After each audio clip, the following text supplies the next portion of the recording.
हाल चाल है? अरे भाई ऐसे क्या देख रहे हैं, मुझे नहीं पहचान रहे? जी नहीं, सॉरी। अरे मेरी बात तो सुनिए।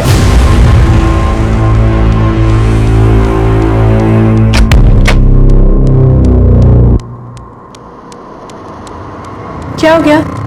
आप इतने परेशान क्यों लग रहे हैं? नहीं नहीं, कुछ नहीं। पहले देख लेना कौन है। ठीक है भाई।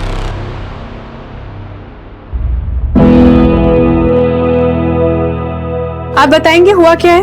अरे कुछ नहीं हुआ बाबा, तुम जाके खाने की तैयारी करो। सुनीता, हाँ जी। मुझे किसी काम से मुंबई जाना है, तुम फटाफट मेरा बैग तैयार कर दो। ठीक है।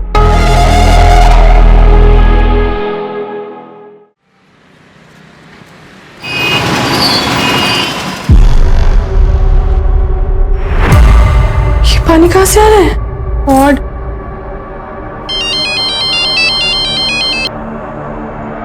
गुड मॉर्निंग भाभी जी। घर में ना पानी रिस रहा है, गंदा पानी। बस अभी हाजिर होता हूँ। अरे भाभी जी नमस्ते। कैसा फ्लैट दिया है आपने? यहाँ पे लीकेज हो रहा है। ये तो टाइल्स के अंदर का लीकेज है, बस अभी ठीक कर देते। हाँ नरेश भाई। हाँ राकेश जी, अरे अपने नालंदा में वो ग्राउंड फ्लोर में आपने फ्लैट दिया है ना, अरे वहां लीकेज का प्रॉब्लम हो रहा है यार, ठीक करा लूं? एक मैसेज आ गया, वो नई पार्टी को फ्लैट दिखाना है ना, आता हूँ भाभी जी।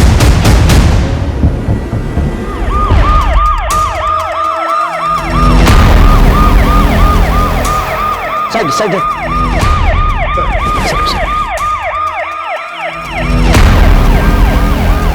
नमस्कार। तो पानी लीकेज हो रहा था, तो रिपेयर करने के लिए जब टाइल्स निकाल के ये लोग गड्ढा खोद रहे थे तो ये कंकाल मिले। सुनीता जी अपने हस्बैंड के साथ इस फ्लैट में रहती हैं। कब से रह रहे हैं आप लोग यहाँ? इसी महीने रहने आए। आपके हस्बैंड? मेरे हस्बैंड किसी काम से मुंबई गए।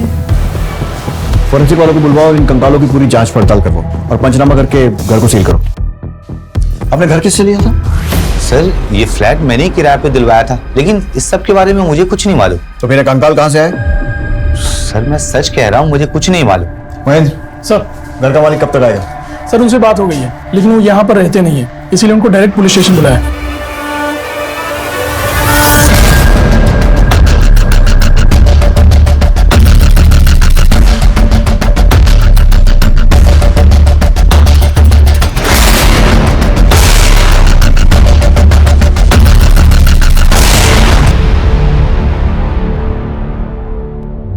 मेरी माँ का पता चला।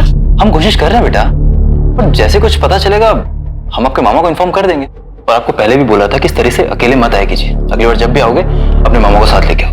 राकेश, चिंटू को उसे घर छोड़ दो। नहीं नहीं, प्लीज आप मेरी मम्मी को ढूंढ लीजिए, प्लीज, मुझे उनकी बहुत याद आती। हम कोशिश कर रहे हैं बेटा, अभी आप घर पे चलो। राकेश जी, आपके घर में वो कंकाल कहाँ से है? मैं खुद हैरान हूँ सर, दरअसल मैं दूसरे एरिया में रहता हूँ। मतलब इस घर में आप कभी रहे नहीं?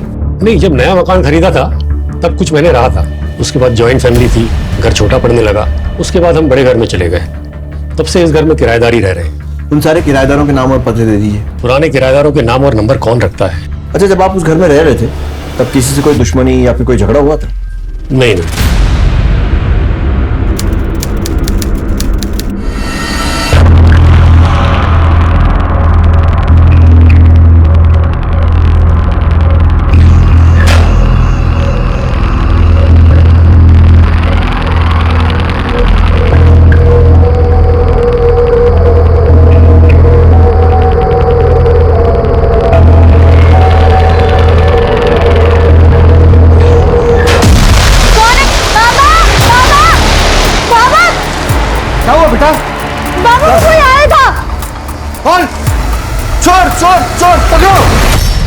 कैसे लोग हैं ना बाबा, मंदिर में चोरी करने आ जाते हैं।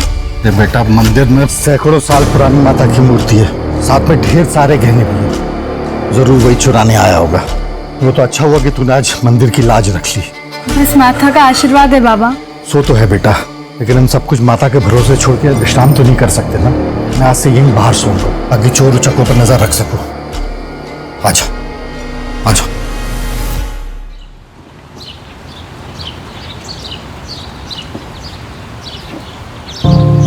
शहद बेटा शहद देखा क्या? अरे बाबा, ये क्या कर रहे हैं? पहले तो दूध से अभिषेक, फिर शहद और फिर जल से अभिषेक। बेटी उम्र हो चली है इसलिए कभी कभी भूल हो जाती है, लेकिन हाँ संतुष्टि एक बात की है कि मेरी बेटी के हाथों इस मंदिर की परंपरा, अनुष्ठान, शास्त्र विधि अनुसार बिना रोक टोक के चलता रहेगा। बेटी के हाथों में नहीं, मेरे बेटे के हाथों में। देखिए भाई साहब, ये जो धर्म कर्म की बातें होती है ना, ये बेटे के चौड़े कंधों पर ही टिकती हैं, बेटियों की नाजुक कलाइयों पर नहीं। भाई साहब, मुझे कल पता चला कि मंदिर में चोरी होते होते रह गई। अब देखिए, आपकी उम्र हो चली है, आपके कोई बेटा भी नहीं है, इसलिए मंदिर और यहाँ का विधि विधान मेरे बेटे को सौंप दीजिए। कल आपके और मेरे बाद मेरा बेटा ही तो इस सब का उत्तराधिकारी होगा। और बेटी का कोई अधिकार नहीं। बाबा पुरोहित खानदान के बड़े बेटे हैं और उनकी बेटी होने के नाते मेरा अधिकार है इस मंदिर में पूजा करने का। मैं बनूंगी यहाँ की पुजारन। दिमाग खराब हो गया है तेरा? ये हमारी परंपराओं के विरुद्ध है। तो ये परंपराएं बदलनी होंगी। जब एक औरत को देवी बना के उसे पूजा जा सकता है, तो एक औरत पुरोहित बन के पूजा क्यों नहीं कर सकती? देखो रघु, ऐसा कहाँ लिखा है कि एक औरत मंदिर की पुजारी नहीं बन सकती? समाज में बदलाव आ रहा है, तो मंदिर में भी सही। जो भी हो, हमारे इस मंदिर में ये सब नहीं होगा। क्षमा कीजिएगा चाचा जी, छोटा मुंह बड़ी बात, लेकिन आप परंपराओं की दुहाई देकर इस मंदिर की संपत्ति पर अपना अधिकार जमाना चाहते हैं। ये मंदिर और इसकी संपत्ति किसी एक की नहीं, बल्कि पूरे गांव की है। मैं आपके षड्यंत्र को कभी भी सफल नहीं होने दूंगी। पापिन है तू, भगवान तुझे इसकी सजा देगा। चलिए सरपंच जी।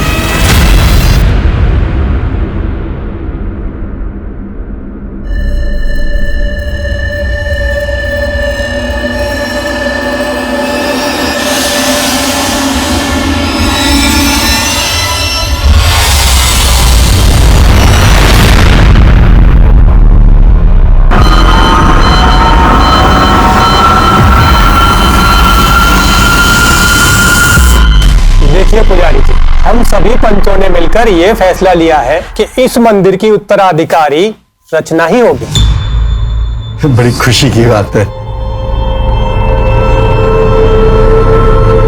यशस्वी भव। बेटा ये बालों में क्या लगाया है? अरे ये तो जटा है। जटा?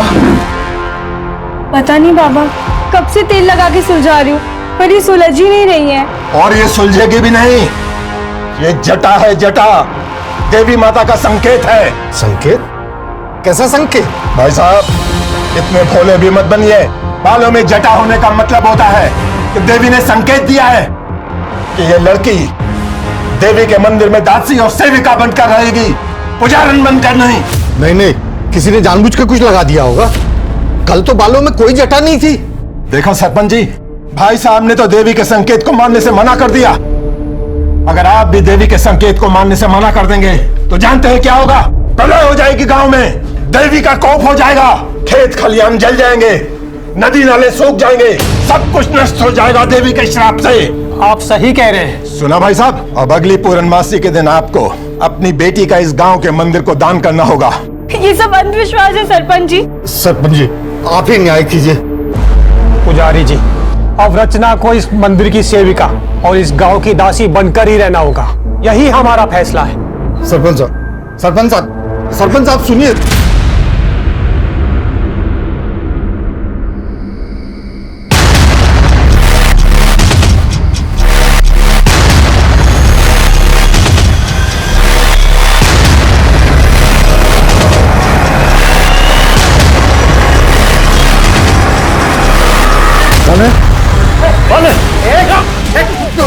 छोड़ दो मेरी बेटी को, छोड़ दो।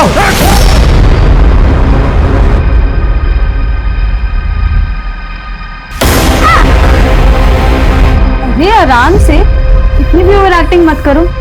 लेकिन आप लोगों का बहुत धन्यवाद, आप लोग सुनील के सच्चे दोस्त हो। कौन सुनील? कैसा सुनील? उसे तो काट के फेंक दिया। क्या? सुनील को मार दिया? और तुझे क्या लगा हम तुम्हें सुनील को सौंप देंगे? अब हम वो करेंगे जो हमें करना बनता है।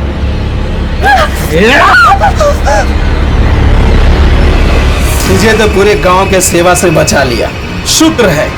और हमारी सेवा तो बनती है ना। मुझे जाने दो। नहीं, नहीं। हाँ ताई मलाई का भला छोड़ता है कोई।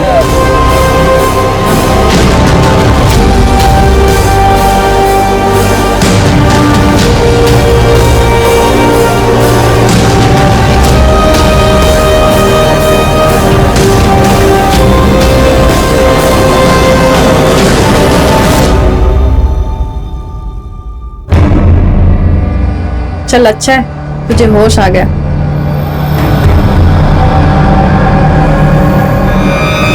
मंदिर की पुजारन बनने के सपने देखने वाली रचना को षड्यंत्रकारियों ने ऐसी जगह पहुंचाया था जहां औरत को इंसान नहीं भोगने वाली वस्तु माना जाता है। क्या उसके संघर्षों का अंत हो चुका था या एक नए संघर्ष की शुरुआत हुई थी?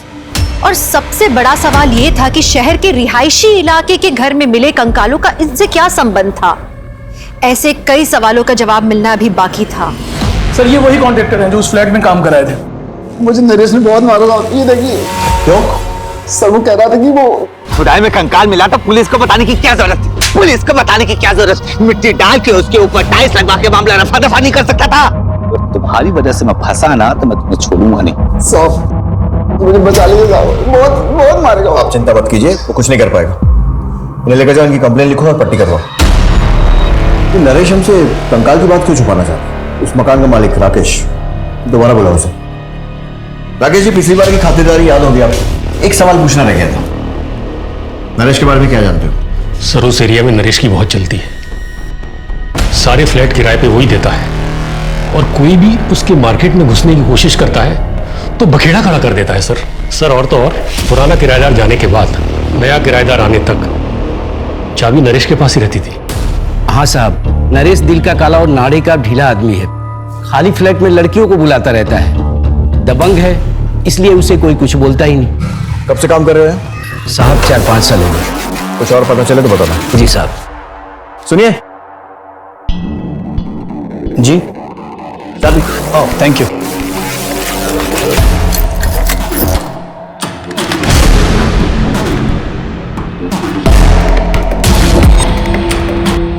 सर मेरी मम्मी का कुछ पता चला? बेटा हम कोशिश कर रहे हैं ना, और जैसे कुछ पता चलेगा हम आपके मामा को इन्फॉर्म कर देंगे।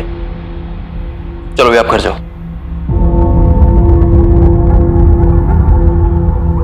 सर ये बच्चा बार बार आकर अपने माँ के बारे में पूछते रहता है। उनके मामा से कहा, लेकिन कुछ भी फायदा नहीं हुआ। एक आध बार उस एरिया में जाके देखते जहाँ पे इसकी माँ गुम हो गई है। लेकिन वो एरिया तो कुंज विहार के हद में आता है ना, तो हम इतनी मगजमारी क्यों करें? और वैसे भी एक बच्चे की कंप्लेंट पर कितना नाचेंगे हम? नहीं सर। कंकाल की बात क्यों छुपाना चाह रहा था? बोल। नहीं सर, ऐसा कुछ नहीं है सर। तो फिर कॉन्ट्रैक्टर को क्यों मारा? बोल। सर वो मेरा धंधा खराब कर रहा था, उसकी वजह से उस फ्लैट में तो क्या पूरी बिल्डिंग में कोई किराए के लिए तैयार नहीं हो रहा था। तो तेरे लिए तो अच्छा ही था ना, और लड़कियां लेकर जाता वहां, जैसे उस ग्राउंड फ्लोर फ्लैट में लेकर जाता था। बता किस किस लड़की को वहां मार के दफनाया? नहीं सर, मैं मानता हूँ कि मैं वहां लड़कियों को लेकर जाता था, लेकिन मैंने किसी को मारा नहीं सर। मैं तो वहां थोड़े समय के लिए जाता था। तो वहां जितने भी लोग लंबे समय के लिए रहते थे, मुझे उनकी पूरी डिटेल्स चाहिए। सब मुंह जबानी तो याद नहीं है, ऑफिस के रिकॉर्ड में सब लिखा है। इसके साथ उसके ऑफिस जाओ और पूरी लिस्ट लेकर आओ। चलो। अभी का किराएदार मुंबई से कब आ रहा है, पता करो। साहब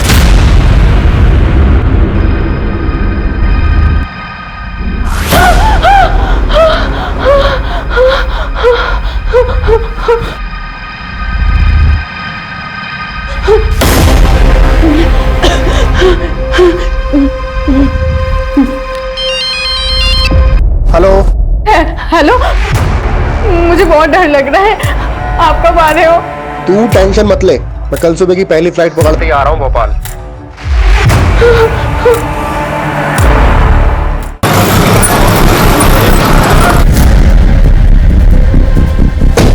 सर नरेश से किराएदारों की सारी डिटेल्स मिल गई है। उस फ्लैट में गौरव और सुनीता से पहले पंकज अपनी बीवी बच्चों के साथ रहता था, लेकिन इसी साल अचानक वो फ्लैट छोड़ के चला गया।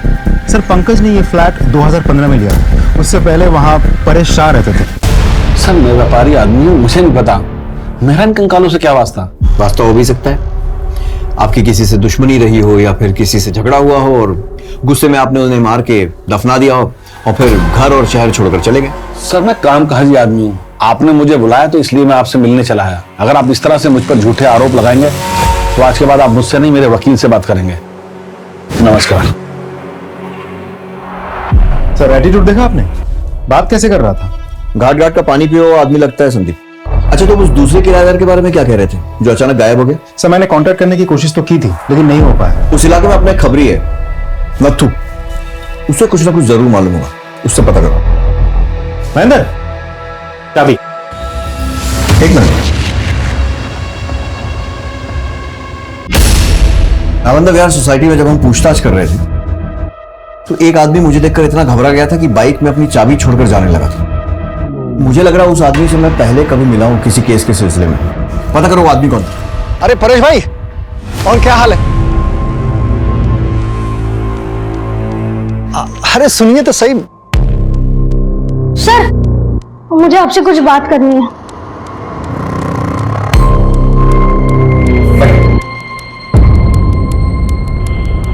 बोलो बेटा।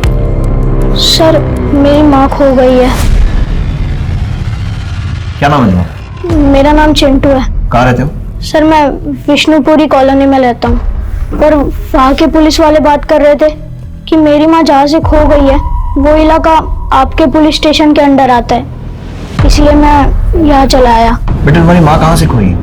हमारे घर से ही। और घर कहाँ पे है तुम्हारा? है नहीं, था नालंदा विहार सोसाइटी में। नालंदा विहार में कौन सी बिल्डिंग? ए ब्लॉक बिल्डिंग के ग्राउंड फ्लोर पे रहते थे हम। बेटा तुम्हारे पापा का नाम क्या है? पंकज। और मम्मी का नाम पूजा। हाँ, पर आपको कैसे पता? ये तो वही घर है जहाँ पर वो दुकान। कौन सा केस है सर? नहीं कुछ नहीं बेटा। आपने कुछ खाया? नहीं। भाई इसको जूस पिलाओ। अंकल को मामा का नंबर दो, इनके मामा से बात करो और पंकज का नंबर लो और लेकर आओ उसको। जाओ विष्णुपुरी पुलिस स्टेशन में फोन करो, पता करो इस केस की इन्वेस्टिगेशन की क्या प्रोग्रेस है। रिहायशी इलाके में घर के नीचे से मिले कंकाल से चारों तरफ अफरा तफरी मच गई। ऐसे में एक मासूम बच्चा अपनी माँ को तलाशते दर बदर ठोकरे खा रहा था। एक बच्चे के लिए माँ की ममता से ज्यादा और प्यारा क्या हो सकता है? माँ एक दिन जरूर मिलेगी, इसी विश्वास के साथ चिंटू लगातार कोशिश करता रहा। लेकिन क्या चिंटू को इसकी माँ मिलेगी? और उससे भी ज्यादा बड़ा सवाल यह था कि क्या चिंटू की माँ जिंदा थी? और अगर वो जिंदा थी तो अपने बच्चे के लिए कितना तड़प रही होगी? और ऐसी कौन सी मजबूरी होगी जो उसे अपने बच्चे के पास आने से रोक रही होगी? क्या पुलिस बेटे को अपनी माँ से मिलवा पाएंगे?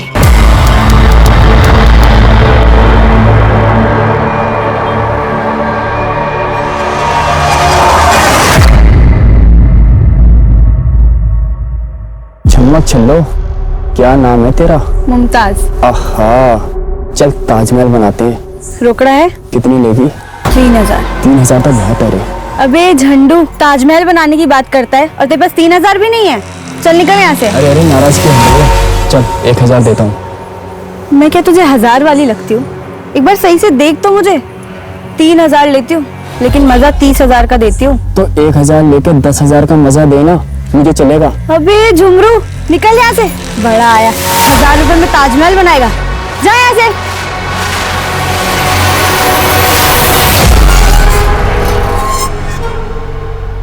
तेरा बाप गांव के मंदिर का पुजारी है ना?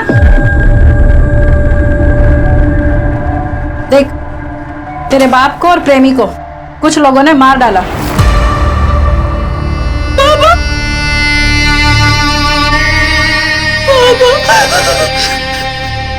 देख, तेरे जैसी अनाथ नौजवान लड़की को दुनिया वाले नोच खाएंगे। खुद से धंधे पे बैठ जा और रुआब से कमा और मर्दों को अपनी उंगली पे नचा। नहीं, मैं मर जाऊंगी, मेरे गंदा काम कभी भी नहीं करूंगी। तेरे जैसी मना करने वाली लड़कियों को जिंदा गड्ढों में गाड़ देते और पुलिस को कंकाल तक नहीं मिलता, सोच ले।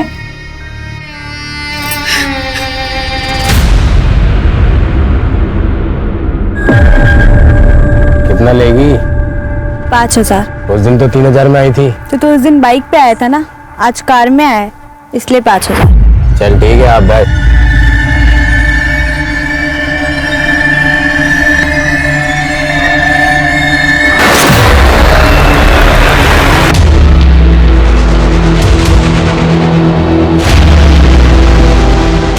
कितना छापा? 5,000 पे गई थी, लेकिन इतना खुश कर दिया कि 7,000 ले आई। ए जुग जुग जियो मेरी बच्ची, बड़ा अच्छा हुनर पाया है तूने।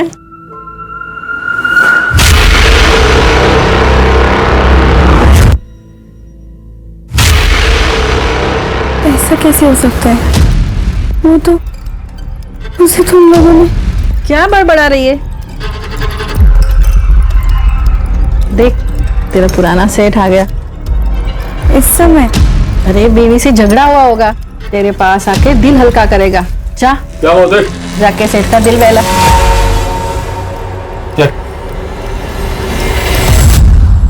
अगर किसी की पत्नी गायब हो जाती है, गुम हो जाती है, तो जमीन आसमान एक कर देता है। और तुमने तो कोई खास खोजबीन भी नहीं की अपनी पत्नी की। सर अब क्या बताऊं, मेरी पत्नी खोई नहीं है, वो किसी के साथ भाग गई है सर।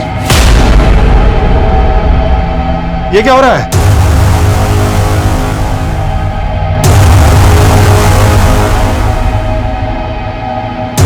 पूजा, ये क्या हो रहा था?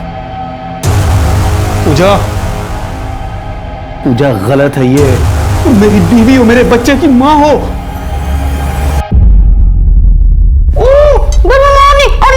मुझे बहुत नींद आ रही, मैं सोने जा रहा हूँ। गुड नाइट पापा, गुड नाइट मम्मा।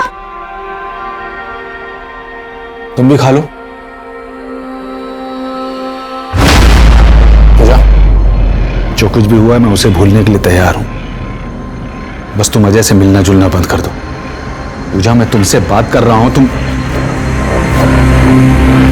देखो, हम लोग एक नई शुरुआत करते हैं, दूसरे शहर में जाकर रहते हैं। पूजा, मैंने उन्हें समझाने की बहुत कोशिश की, लेकिन वो नहीं मानी। अंत में एक लेटर लिखकर घर के सारे गहने लेकर वो अजय के साथ भाग गई। वो लेटर है आपके पास? लेटर तो जला डाला है सर। जब पूजा गायब हुई तब चिंटू कहाँ था? अपने मामा के यहाँ था सर।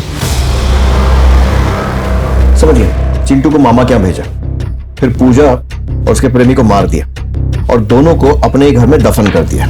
उसके बाद पूजा के गायब होने का नाटक और फिर बिना नोटिस दिए घर छोड़कर, शहर छोड़कर चले गए। उस घर में मिले दोनों कंकाल पूजा और उसके प्रेमी अजय के ही है ना? सर मैंने उन्हें नहीं मारा है और ना ही उन्हें दफनाया है। अभी भी टाइम है, सच सच बता दे। सर मैं सच कह रहा हूं, मैंने कुछ नहीं किया, किसी को नहीं मारा है मैंने।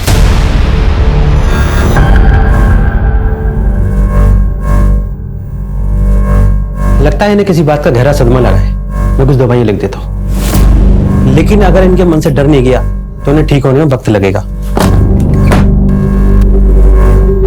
सर एक रिक्वेस्ट है सर, बीवी के सपने में कंकाल आ रहे हैं, उसे मायके जाने की परमिशन दीजिए। ये रहा सर डॉक्टर का सर्टिफिकेट। आपको पता है ना आपके घर में कंकाल मिले दो, जब तक इन्वेस्टिगेशन पूरी नहीं हो जाती कोई कहीं नहीं जाएगा। मैं रुकता हूँ ना सर यहाँ पर, वैसे ही मेरी बीवी का उन कंकालों से कोई लेना देना नहीं है सर। अगर होता तो वहाँ खुदवाती ही क्यों। ठीक है, उनको जाने की परमिशन दे रहा हूँ, लेकिन तुम शहर छोड़कर कहीं मत जाना। Okay sir. सर कंकालों की पोस्टमार्टम रिपोर्ट आ गई है सर। पहला कंकाल आदमी का है और दूसरा किसी औरत का। उनकी एज और टाइम ऑफ डेथ? सर इसको समझना थोड़ा कॉम्प्लिकेटेड प्रोसेस है, इसमें थोड़ा टाइम और लगेगा। रिक्वेस्ट करो, देखो जल्दी कर सकें तो। सर उस बिल्डिंग के पुराने रिकॉर्ड्स मैंने अच्छे से चेक कर लिए। 15 साल पहले वो बिल्डिंग जब बन रही थी तब 2 बार स्लैब गिरा था। फिर उसके कुछ ही दिनों बाद एक मजदूर और उसकी बीवी की कंस्ट्रक्शन साइट से मिसिंग होने की रिपोर्ट बाकी के मजदूरों ने लिखवाई थी, और फिर उसके कुछ ही दिनों बाद उन लोगों ने मिसिंग कंप्लेंट वापस भी ले ली थी।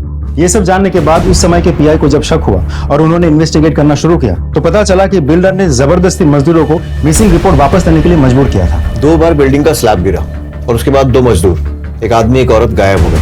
कहीं ऐसा तो नहीं है कि किसी अंधविश्वास के कारण बिल्डर ने कुछ भली वली वाला कांड किया हो?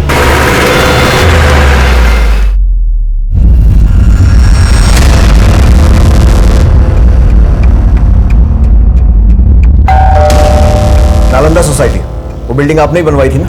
जब वो बिल्डिंग बन रही थी 2 मजदूर गायब हुए थे वहां से, एक आदमी और एक औरत। और अब जो कंकाल मिला है वो भी एक आदमी और एक औरत का ही है। मामला सामने ना आ जाए इसलिए आपने अपने मजदूरों पर प्रेशर डाला था और उन्होंने कंप्लेन वापस ले ली थी, है ना? जी नहीं सर, और पुलिस कंप्लेंट की वजह से मेरी बिल्डिंग का काम रुका पड़ा था और जिसकी वजह से मेरा बहुत नुकसान हो रहा था। फिर मैंने किसी तरह मजदूरों को समझा बुझा करके कंप्लेंट वापस करने के लिए मनाया। अपने गायब मजदूरों का नाम बता दीजिए। इतना पुराना रिकॉर्ड कौन रखता है सर? ये मजदूर हैं, कहीं 2 पैसा अधिक मिला यहाँ काम छोड़ के वहाँ चले जाते हैं। जब वो बिल्डिंग बन रही थी तो 2 बार उसका स्लैब गिरा था। कहीं ऐसा तो नहीं अंधविश्वास के कारण उन दोनों की नरबली दे दी गई हो? अरे सर, मैं धर्म कर्म करने वाला पंडित व्यक्ति हूँ और मैं बिल्डिंग का फाउंडेशन खुद खड़े रह करके वहाँ पर बनवाता हूँ और मेरी बिल्डिंग में ऐसा कांड हो ही नहीं सकता। आपकी बिल्डिंग में क्या कांड हुआ है और कैसे कैसे कांड हो सकते हैं वो हम पता लगा लेंगे, लेकिन एक बात ध्यान रखिए, अगर ये पता लगा ना कि इसमें आपका जरा सा भी हाथ है, आपकी खैर नहीं। सर, चोरठ पुलिस स्टेशन से खाई में गिरी कार और मिसिंग डेड बॉडीज की फाइल आ गई है। करेक्ट, मनीष मिश्रा की गाड़ी खाई में गिरी थी और कार में मनीष और मीना की चप्पलें मिली थी, लेकिन दोनों की डेड बॉडीज नहीं मिल पाई थी। और भूषण मनीष का बिजनेस पार्टनर था और मनीष के मरने के बाद सारा का सारा बिजनेस भूषण के नाम हो गया। मार क्यों रहे साहब? जिस फ्लैट में कंकाल मिले थे उसके ऊपर पहले फ्लोर पे भूषण रहता है, जानता है उसे? हाँ साहब। भूषण उस फ्लैट में गया था जहां कंकाल मिले थे कभी भी? याद नहीं साहब। देख, केस उलझता जा रहा है और मेरा दिमाग भी। सच बता और जल्दी बता। याद आया साहब, एक बार भूषण को अपने घर फर्नीचर का काम करवाना था तो उसने अपने बीवी बच्चों को 8 दिन के लिए मायके भेज दिया और अपना सारा सामान नीचे फ्लैट पे शिफ्ट किया। मैंने चाबी दी थी। अब बता रही है, कब दी थी चाबी? परेश जी के फ्लैट छोड़ने के बाद और पंकज जी के फ्लैट लेने से पहले। परेश ने नवंबर 2014 में फ्लैट छोड़ा था और पंकज ने जनवरी 15 में फ्लैट लिया था, तो दिसंबर 2014 में फ्लैट खाली था, तब दी थी चाबी? हाँ साहब।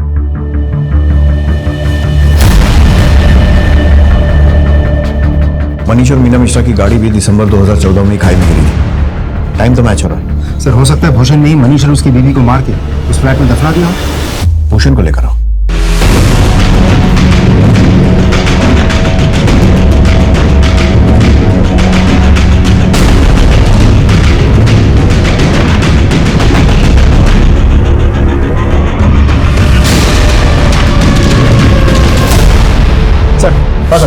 भूषण बिना किसी को कुछ कहे गायब हो गया, उसका फोन भी स्विच ऑफ आ रहा है। कि भूषण उन कंकालों के बारे में कुछ ना कुछ तो जरूर जानता है। अपने सारे खबरियों को एक्टिवेट करो और सारी पुलिस थानों में उसकी फोटो भेजो और उसका मोबाइल भी सर्विलेंस पे डालो।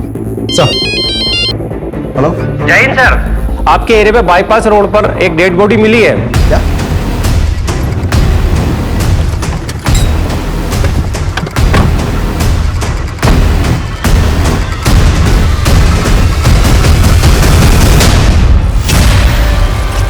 सर, ये तो परेश शाह है, अहमदाबाद वाले। सर, इनको तो गला घोट के मारा गया है। सर, ये तो वही हैं जो उस कंकाल वाले फ्लैट में किराएदार थे। लेकिन परेश तो उसी दिन अहमदाबाद वापस जाने वाला था। अगर वो अहमदाबाद नहीं गया तो शायद किसी होटल में रुका होगा। सारे होटल्स में चेक करो, कुछ ना कुछ क्लू जरूर मिलेगा। बॉडी का पंचनामा करके पोस्टमार्टम के लिए भिजवाओ और परेश के कॉल डिटेल रिकॉर्ड करवाओ।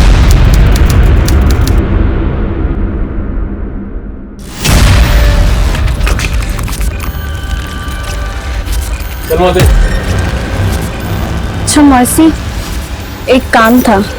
देख, धंधा छोड़ के जाने की बात छोड़ के कुछ भी मांग, तेरे लिए जान भी हाजिर है। अच्छा मौसी, वो जो शबनम के साथ लड़का था, ऐसा लगा कि मैंने उसे कहीं देखा है, शायद मेरे ही गांव का था। आप जानती हैं वो कौन था? यहाँ पे आने वाला कोई भी इंसान अपना सही नाम नहीं बताता, पर हाँ, वो अपना नंबर देके गया है ताकि वो दूसरी बार आए तो एडवांस बुकिंग कर सके। रुक, मैं तुझे नंबर देती हूँ, जा।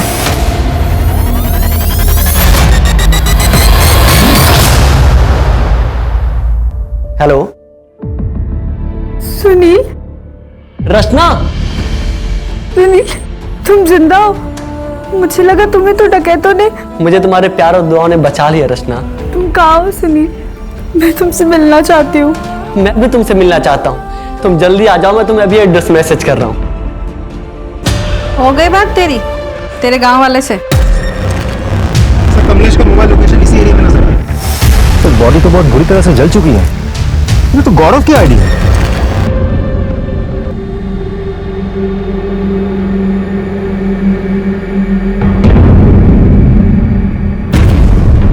अरे रचना, कहाँ जा रही है तू? प्लीज मुझे जाने दीजिए। मालकिन को क्या जवाब दूंगा? क्या छिपा रही है? नहीं क्या छिपा रही है? पैसे चोरी करके भाग रही है तू? नहीं नहीं नहीं। चल दिखा। अरे चल छोड़ से गई।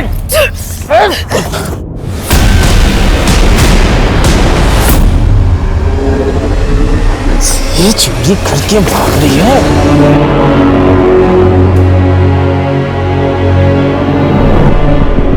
Sir Paresh Indore palace hotel में रुका था, वहां का सीसीटीवी फुटेज मिल गया सर।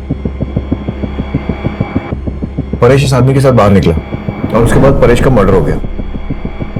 पता लगाना पड़ेगा ये आदमी कौन है। अपने बैंक डेटा, आधार डेटा और हमारे रिकॉर्ड्स सबसे चेक करो, कहीं ना कहीं से तो उसकी कुंडली जरूर निकलेगी।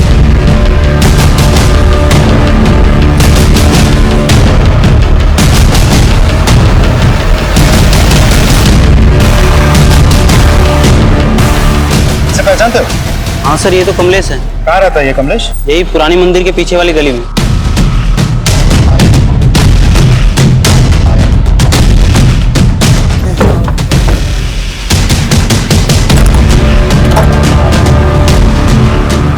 सुनो जरा, इधर आओ। जी, कमलेश इधर रहता है? हाँ। घर पे तो ताला लगा हुआ है, कहाँ गया वो? नहीं पता। नंबर है उसका? हाँ सर। नंबर ले लो। Okay sir. हाँ संदीप। सर, कमलेश तो गायब है, उसके घर पे ताला लगा हुआ है, लेकिन उसका नंबर हाथ लग गया। उसका फोन सर्वेलेंस पे डालो और ट्रैक करने की कोशिश करो। सर। हाँ संदीप। कमलेश का नंबर ट्रैकिंग पे डाल दिया है, कंट्रोल रूम बहुत जल्द उसका लाइव लोकेशन हमें अपडेट करेगा। काफी टाइम लग रहा है, लेकिन सर भूषण को ट्रैक कर लिया है, हमारी टीम उसे पकड़ के लेके आती होगी। बिना किसी को बताए गायब, किस बात का डर था? हमारी पूछताछ का। मैंने लोन लिया था और साहूकार मुझे परेशान कर रहे थे, तुम अपने दोस्त के घर चला गया था और सब मैंने अपना फोन बंद कर लिया था। मैंने सोचा सर सब कुछ ठीक होगा और पैसों की जुगाड़ होगी तो मैं वापस आ जाऊंगा। दिसंबर 2014 में तेरे पार्टनर मनीष की गाड़ी खाई में गिरी, लेकिन उसकी और उसकी बीवी की डेड बॉडी नहीं मिली, सिर्फ कार मिली।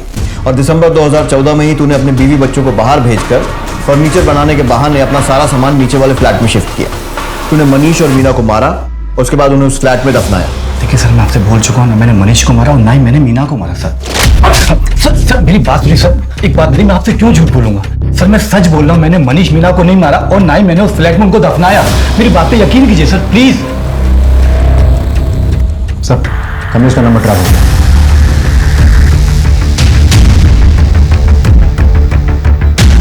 सर कमलेश का मोबाइल लोकेशन इसी एरिया में दिखा रहा है। जीपीएस ट्रैक करते रहो।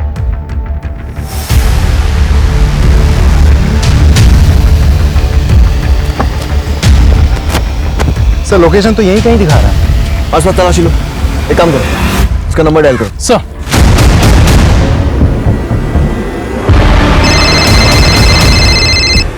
आवाज आ रही है सर।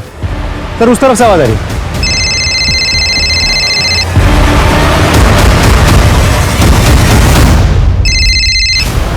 बॉडी तो बहुत बुरी तरह से जल चुकी है।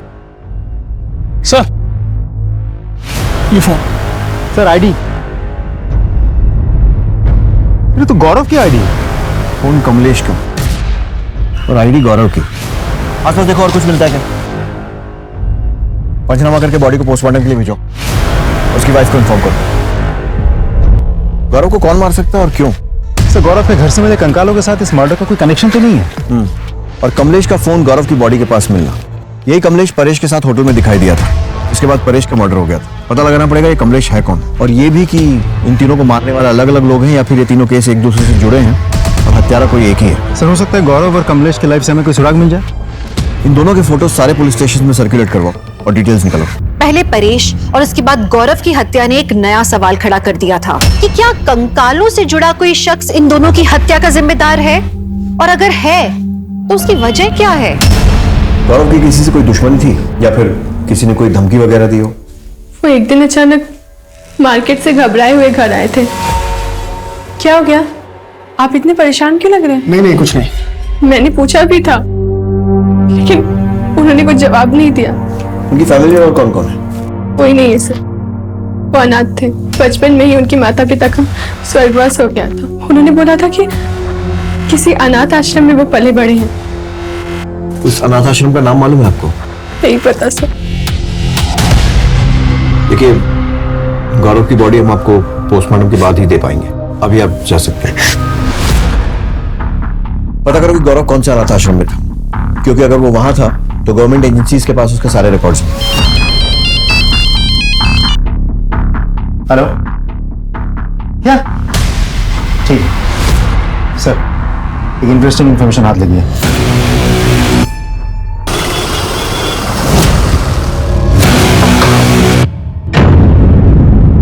जी बोलिए। माँ,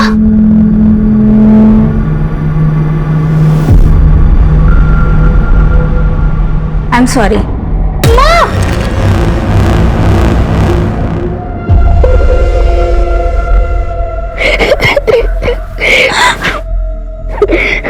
घर चलो माँ, घर चलो।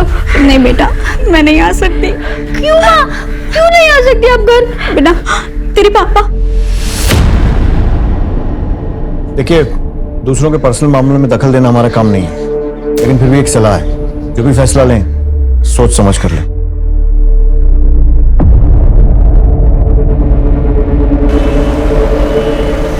सर, गौरव की फोटो हूबहू एक आदमी से मिलती है जो 6 साल जेल काट चुका है, लेकिन जेल रिकॉर्ड्स में उसका नाम प्रसाद है। प्रसाद कौन सी जेल से छूटा? भोपाल सेंट्रल जेल में था सर, और पिछले महीने ही छूटा। कुंडली निकालो इसकी। गौरव से आपकी शादी कब हुई थी? से 2 महीने पहले। लव मैरिज थी या अरेंज? अरेंज। बता सकती हैं शादी फिक्स किसने करवाई थी? सब, मैं गरीब परिवार की लड़की हूँ। गांव के पुजारी राघु चाचा ने हमारी शादी तय की थी।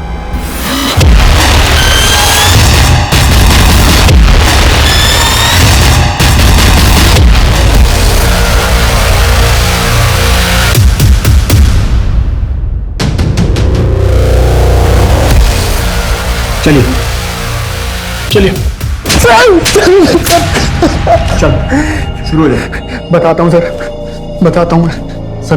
मेरे और मेरे पिता की मंदिर की संपत्ति पर काफ़ी सालों से नज़र थी। मेरे ताऊ और उनकी बेटी हमारे रास्ते का रोड़ा बनी हुई थी। रचना को ठिकाने के लगाने के लिए मेरे पिता ने उसके बालों में जटा बनाई और मंदिर की पुजारन न बनने के बजाय उसे दासी बनने पर मजबूर किया।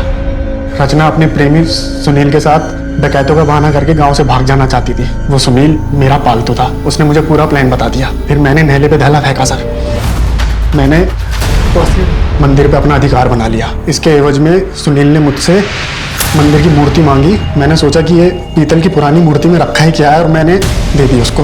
फिर एक दिन मुझे सुनील का फ़ोन आया और उसने मुझे बताया कि रचना जिंदा है, और तब तक मुझे पता चल चुका था कि मूर्ति बहुत कीमती है। वो मैंने सोचा कि शहर जाके रचना को ख़त्म भी कर दूंगा और सुनील से अपनी मूर्ति भी वापस ले लूँगा। वहाँ शहर में सुनील परेश शाह के घर में नौकर था। घर में कोई नहीं था और वहाँ पे टाइल्स का काम चल रहा था। तो सुनील ने रचना को फ़ोन करके बुलाया और मुझे सौंप दिया।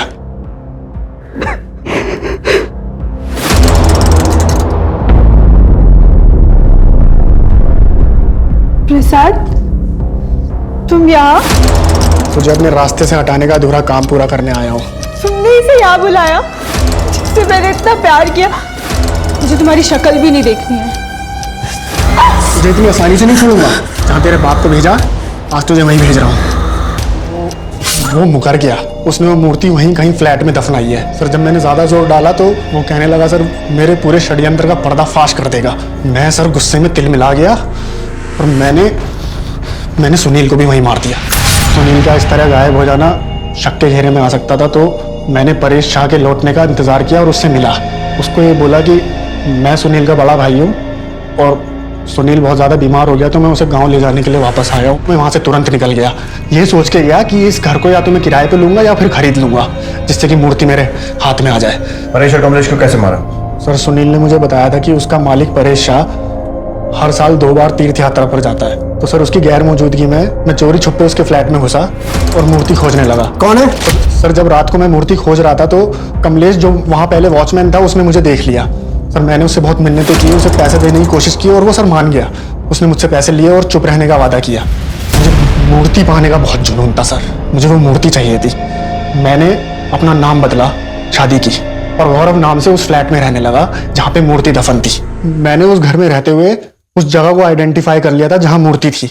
और सर, मैं मुंबई गया, उसका सौदा करके आया, लेकिन इसी बीच मेरी बेवकूफ बीवी ने मेरे ही गड़े हुए मुर्दे निकलवा लिए। इसी बीच आपने परेश शाह को पूछताछ के लिए बुलाया और परेश को वो कमलेश उसका पुराना वॉचमैन भी मिला और उसने उसको सब कुछ बताया कि मैं उस फ्लैट में घुसा था चोरी छुपे। परेश के दिमाग की बत्ती जल गई। उसने मुझे बुलाया और पूछताछ की। सर मैं और देर नहीं करना चाहता था। मैं सामान लेने के बहाने उस फ्लैट में गया और मूर्ति निकाली और परेश को मिलने के बहाने बुलाया। फिर मैंने सर कमलेश को मारा क्योंकि मैं कोई गवाह और कोई सबूत नहीं छोड़ना चाहता था। इसलिए मैंने सर कमलेश को वहां जलाया, गौरव की आईडी वहां फेंकी जिससे लगे कि गौरव मर गया, और सर मैंने मूर्ति ली और गांव चला गया। बाकी की सारी उम्र जेल में सड़ेगा।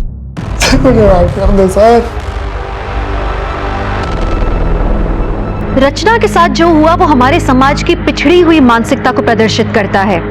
रचना ने एक बड़ा सपना देखा, मंदिर की पुजारन बनने का, देवी माता की सेवा करने का, पर उसका ये सपना मंदिर की संपत्ति पर नजर गड़ाए लोगों को रास ना आया। उन्होंने रचना को जिस्म फरोशी के कीचड़ में धकेल दिया। कागा सब तन खाइयो, चुन चुन खाइयो मांस, बस ये 2 नैना मत खाइयो, इन्हें पिया मिलन की आस। रचना की हिम्मत जैसे पूरी तरह से टूट चुकी थी, लेकिन अपने पुराने प्यार से मिलने की उम्मीद ने उसमें एक नए जोश का संचालन किया। जिसमें फरोशी के धंधे से छुटकारा पाकर पहुंच गई सुनीता अपने सुनील के पास। लेकिन प्यार के नाम पर उसे सुनील से क्या मिला? सिर्फ धोखा। सोचिए, अगर रचना और उसके पिता सतर्क होते तो उसके चाचा और चचेरे भाई मंदिर को हथियाने में कभी सफल नहीं हो पाते। उनका व्यवहार दस्तक था आने वाले संकट का। रचना अगर आंख मूंद कर सुनील से प्यार न करती तो उसे कभी धोखा नहीं मिलता। वहीं परेश को भी खतरे की दस्तक मिली थी जब उन्हें कमलेश ने गौरव के बारे में बताया था। अगर वो लालच न करके सीधे पुलिस के पास जाते तो आज वो जिंदा होते।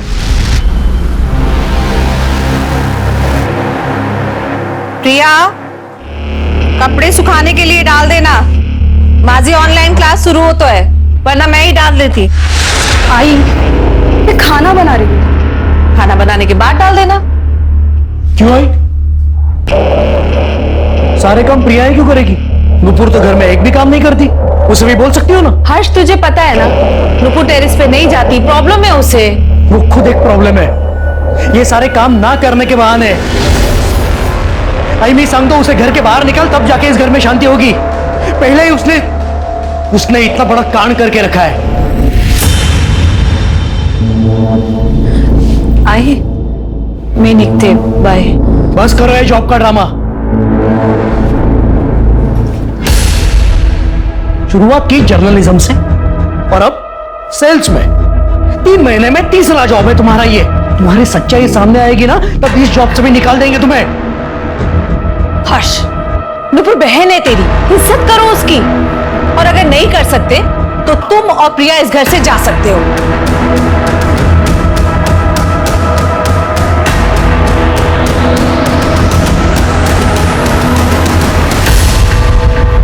यस मिस्टर मेहता, हाँ देख रहा हूँ। प्रशांत सर। हाँ जी जी जी करता हूँ भैया। हाँ सर, ये लास्ट 3 मंथ्स की सेल्स रिपोर्ट है, आप चेक कर लीजिए। सर ब्रांचेस किए? हाँ सर, इसमें ग्रॉस और नेट दोनों फिगर्स कंपाइल। लुक्स गुड, बिल्कुल तुम्हारी तरह। Sir please leave. रूफटॉप काफी है। Lunch date? मैं अपना टिफिन लाती हूँ और मैं डेट पर नहीं जाती। Sir please leave. Sir please please.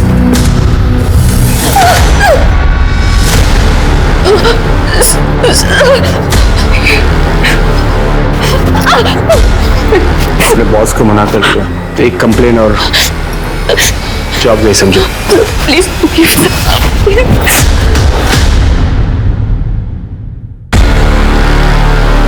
देखिए नुपुर, आजकल तो सभी रेटिंग पे जाते हैं, एक बार वापस सोच ले। यार हेमा, आजकल कोई प्यार से बात भी करता है ना तो डर लगता है मुझे। एक तो ये प्रशांत, जब से जॉब ज्वाइन की है मैंने तब से पीछे ही पड़ गए मेरे। मुझे तो लगता है ये जॉब भी छोड़नी पड़ेगी। यार देख, तूने उन्हें प्यार से मना कर दिया है ना, अगर वो परेशान करेंगे तो हम कंप्लेंट कर देंगे। जॉब क्यों छोड़नी है तुझे? कंप्लेंट? यार तुझे अच्छे से पता है ना कंप्लेंट्स का होता क्या है। यार it is so unfair Nupur, तुम्हारी पास्ट की लाइफ की वजह से ना ही तुम अपना प्रेजेंट जी पा रही हो, ना ही फ्यूचर की सोच रही हो। आई होप कि तू अपने पास्ट ट्रॉमा से जल्दी बाहर आ जाए और अपनी आगे की लाइफ एंजॉय करे। ऑटो। नुपुर, चलो मैं ड्रॉप कर देता हूँ। नहीं सर, मैं चली जाऊंगी। Nupur, I love you. Sir? हाँ, देखो मैं तुम्हारे साथ कोई टाइम पास नहीं कर रहा हूँ। And if all goes well, मैं तुमसे शादी करना चाहता हूँ। Thank you sir. I mean आप बहुत अच्छे हैं सर, लेकिन मैं आपसे शादी नहीं कर सकती। सॉरी। क्यों नहीं कर सकते? कोई बॉयफ्रेंड है बॉयफ्रेंड? मैं नहीं कर सकती आपसे शादी, नहीं कर सकती। देखो सुनो, तुम्हारी एक ना तुम्हारी जिंदगी बर्बाद कर सकती है, बता रहा हूँ मैं। धमकी दे रहे हो ना सर आप मुझे? But I know my right sir. अगर एक कंप्लेंट कर दी ना तो आपका करियर बर्बाद हो सकता है। नरेश पाटिल, फिर पहले ना हम क्लोज रिलेटिव्स की लिस्ट बना लेते हैं शादी के लिए, उसके बाद इन लोगों को। हाँ पहले आप ठीक है ठीक है। किसकी शादी? तेरी शादी। और किसकी शादी? बहुत अच्छा रिश्ता आया है तेरे लिए नुपुर। आई, तुझे तो अच्छे से पता है ना मेरी हालत क्या है, फिर भी तू शादी की बात कर रही है। पहले एक बार लड़के का नाम तो सुन ले, इंस्पेक्टर दिनेश जाधव। क्या? नुपुर, शादी करना चाहता हूँ इसलिए तो रिश्ता भेजा है। पर दिनेश, नुपुर, मैंने सब अच्छे से सोच समझकर ही डिसाइड किया है। तुम मेरे बैकग्राउंड के बारे में अच्छे से जानते हो कि मेरे साथ क्या क्या हुआ है, उसके बाद भी क्यों? उसके बाद ही तो मैंने जाना है नुपुर कि तुम और मैं एक दूसरे के लिए कितने परफेक्ट हैं। नुपुर, मैं 4-5 महीने तुम्हारे साथ रहा, तब मैंने जाना कि तुम कितनी खूबसूरत इंसान हो। देखो, तुम्हारे पास्ट के बारे में मैं सब जानता हूँ, उसे मैं बदल तो सकता नहीं, लेकिन फ्यूचर में मैं तुम्हें अपनी लाइफ पार्टनर के रूप में देखता हूँ। दिनेश, पर शादी? नुपुर, मैं बस तुमसे शादी करना चाहता हूँ। अब वो शादी बड़े हॉल में हो या कोर्ट में हो, मुझे फर्क नहीं पड़ता। नुपुर, बस तुम हाँ कह दो, बाकी मैं हूं ना, सब संभाल लूंगा। दिनेश, पर क्या तुम श्योर हो मुझसे शादी के लिए? क्योंकि मैं एक और झटका बर्दाश्त नहीं कर पाऊंगी। हाँ नुपुर, मैं श्योर हूँ। ये महारानी तो हाँ बोलेगी ही ना। तुमको बर्बाद करने में कोई कसर बाकी थोड़ी रखी है इसने। और मैं इस घर की बहू हूँ और मुझसे किसी ने पूछा जरूरी भी नहीं समझा। वो थोड़ी देर के लिए मैं क्या चली गई, आप लोगों ने शादी पक्की कर ली। मतलब तुमसे काय समझतच नहीं। हर्ष, तू हमेशा नुपुर से चिढ़ता था, इसे घर से निकालने की बात करता था, और आज जब इसकी शादी हो रही है तो अभी तुम दोनों को परेशानी है। क्योंकि आई, मैं तेरी तरह बेटी के प्यार में अंधार नहीं हूँ। शादी में 100 लोग आएंगे, 100 तरह की अलग अलग बातें करेंगे। पहले ही नाक कटवा चुकी है, शादी में रही सही इज्जत भी उतर जाएगी। दादा, इस सब में मेरी क्या गलती थी? ज्यादा भोली मत बन। तेरी अकड़ बेवकूफी की वजह से हम बहुत बर्बाद हो चुके हैं। और मत कर हमें। बस हर्ष, नुपुर की शादी दिनेश से होगी तो होगी। इंस्पेक्टर है वो, रुतबा है उसका रुतबा देखकर सबका मुंह बंद हो जाएगा। भाई तुम समझा? तेरी आई सही बोल रही है हर्ष। इस शादी से नुपुर के और अपने सारे प्रॉब्लम सॉल्व हो जाएंगे। और कितना? बस लगना चाहिए, तैयारी कर।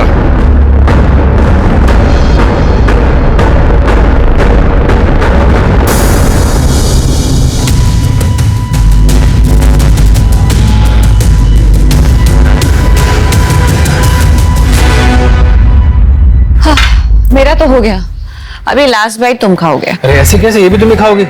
वरना सैंडविच ना खाने के जुर्म में अरेस्ट कर लूंगा तुमको। प्लीज।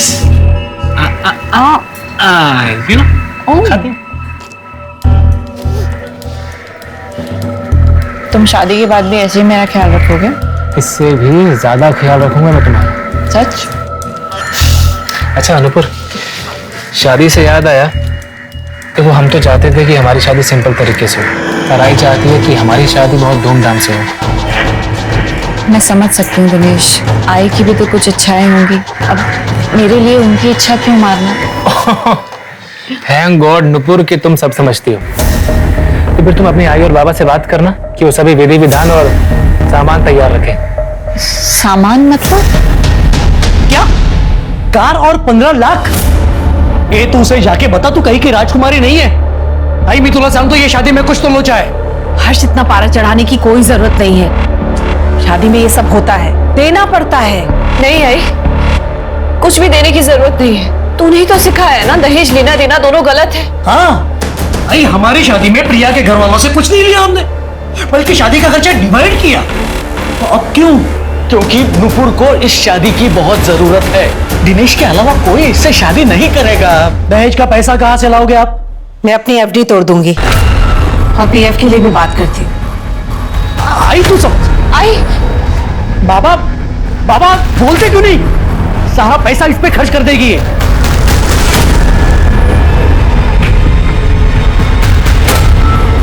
भूल गई शांति, पहले इज्जत खत्म की और अब आई बाबा की सेविंग्स खत्म कर रही हो। कौन तुम करोगी और भुगतना हमें पड़ रहा है। इससे अच्छा मर क्यों नहीं जाती?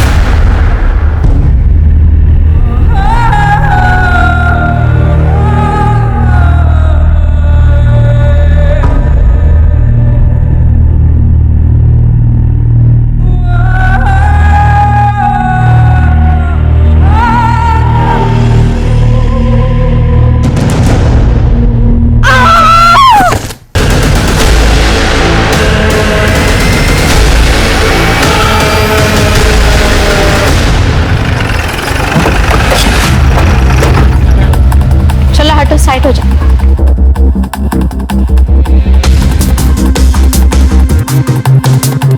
नेक्स्ट मैडम बॉडी चेक करा। Okay sir. बच्चों जोन चेक कर।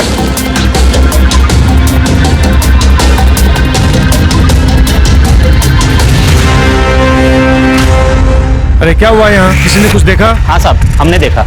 सर हम इधर बैठ के चाय पी रहे थे, तभी ये लड़की ऊपर से गिरी सर। आपने इस लड़के को देखा है कभी इधर? नहीं साहब, इसको मैंने कभी नहीं देखा। Sir, yes. बॉडी का चेहरा पूरा खून से भरा है, पहचान में नहीं आ पा रही। बहुत हो गया, अब नहीं सहन होता। सुसाइड मेरा फैसला है, कोई और जिम्मेदार नहीं है मेरी मौत का। Nupur Apte. Sir, body postmortem के लिए भेज दी है। उनके फैमिली को आप इन्फॉर्म करोगे या मैं करूं? सर, आगे क्या करना है? आगे क्या करना है हम देखेंगे। मैं Sunil Keelkar, PI Ajara police station. Nupur Apte का केस इसके बाद हम टेक ओवर करेंगे। क्यों? क्योंकि नुपुर आप्टे ने तुम्हारे और तुम्हारे भाई दीपक के खिलाफ हमारे पुलिस स्टेशन में कंप्लेंट की है। देखिए, अब अगर गांवबाग एरिया में रहती है तो वहां के पुलिस स्टेशन में आपको कंप्लेंट करनी होगी। मुझे गांवबाग एरिया के सीनियर इंस्पेक्टर दिनेश यादव की कंप्लेंट करनी है। क्या वो लिखेंगे अपने खिलाफ मेरी कंप्लेंट? सर, एक लड़की तो किसी भी पुलिस स्टेशन में अपनी कंप्लेंट कर सकती है ना? हाँ। तो फिर? अच्छा, आप कौन? मैं हेमा चौहान, नुपुर की दोस्त। लेकिन ये दिनेश यादव के खिलाफ क्या कंप्लेंट करनी है आपको? दहेज की डिमांड, डराना, धमकाना, जान से मार देने की धमकी देना, वो भी ये सब शादी के नाम पर। केस फाइल करके 3 हफ्ते भी नहीं हुए, नुपुर मर गई। तुम भी पुलिस वाले हो, सस्पिशियस नहीं लगता? हमें लगता है डाउरी केस और सुसाइड आपस में कहीं ना कहीं कनेक्टेड जरूर है। हमने ऊपर से ऑर्डर लिए, अब ये केस हम इन्वेस्टिगेट करेंगे।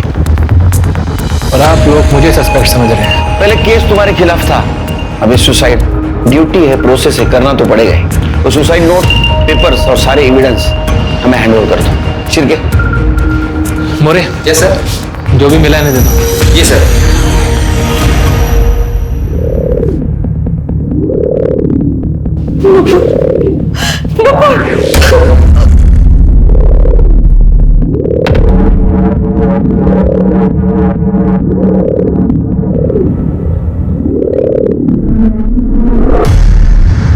दिनेश को नुपुर के बारे में सब कुछ पता था। जो भी उसके साथ हुआ, हम लोग बहुत खुश थे कि इतना अच्छा रिश्ता आया है। सब कुछ जानते हुए भी दिनेश ने सामने से रिश्ता भेजा था। कोर्ट मैरिज बोल के हमने नुपुर को भी हाँ करवा ली थी। फिर दिनेश का भाई दीपक आया और दिनेश का असली चेहरा भी तभी सामने आया। 15 लाख और कार मांगी थी उन लोगों ने, वो भी शादी से पहले। पैसे तो मैंने दे दिए एफडी तोड़ के, पर कार शादी के बाद देने के लिए बोला था। क्या हुआ? तुम यहाँ ऐसे? सब ठीक तो है? वही तो मैं तुमसे पूछने आई हूँ, आखिर प्रॉब्लम क्या है? तुमने 2 बार मिलना कैंसिल कर दिया, मेरा फोन नहीं उठा रहे, मेरे मैसेजेस का जवाब नहीं दे रहे। कोई गलती हो गई क्या मुझसे? नहीं नुपुर, तुम गलत नहीं हो। नुपुर, गलत मैं हूं, मेरा पूरा परिवार है। मेरे परिवार वालों को और दहेज चाहिए। मेरी समझ में नहीं आ रहा है, मुझे कैसे समझाऊं। कलाई से मेरा झगड़ा भी हुआ था। आई कहती हैं कि अगर वो मेरी शादी करवाएंगी तो अपने मन से करवाएंगी, वरना शादी पे नहीं आएंगी। नुपुर, मेरी समझ में नहीं आ रहा मैं क्या करूं, तुमसे क्या कहूं। फिर मैं और नुपुर दिनेश की फैमिली से मिलने गए।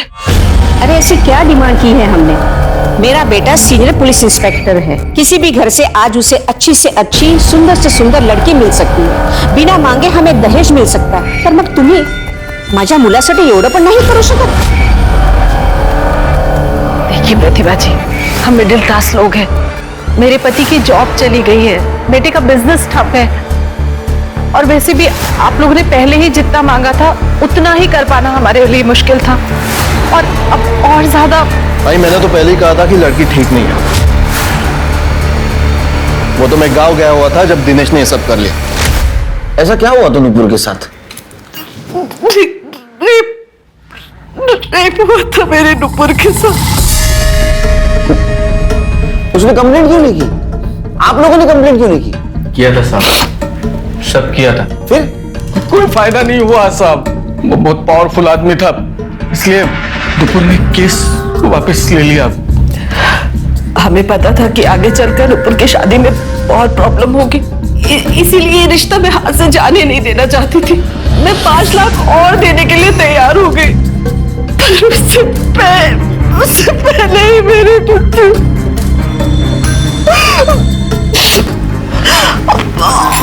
वो भी कच्ची से कूद कर, मतलब खाए समझत नहीं साहब।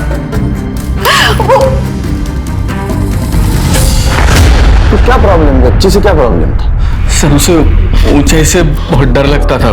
मतलब हमारे घर के गच्चे पे भी वो कभी नहीं जाती थी। पहले माळ्यावर पण नहीं जायची नुपुर, और यहाँ छठे माले पे यानी घेऊन जा, जाइए।